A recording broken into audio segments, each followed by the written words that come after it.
दोस्तों PLD 1991 section 476, 1993 SMER 618, 1989 SCMER 918 और PLD 1991 section 476 के हवाले से बात करते हैं कि question of facts and recording of evidence, हक़ाइक़ से मुतल्लक़ हमें अमूर जो हैं हमेशा शहादत के ज़रिए तय किए जाते हैं जब तक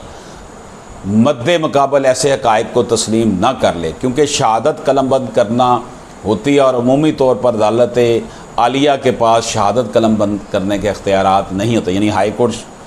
नहीं करती आम तौर पर शहादत, इसलिए वो आइनी पिटिशन को काबिल पेशरफ्त करार नहीं देती और मामला ट्रायल कोर्ट पर छोड़ देती है, यानी या तो रिमांड कर दिया जाता है कि जनाब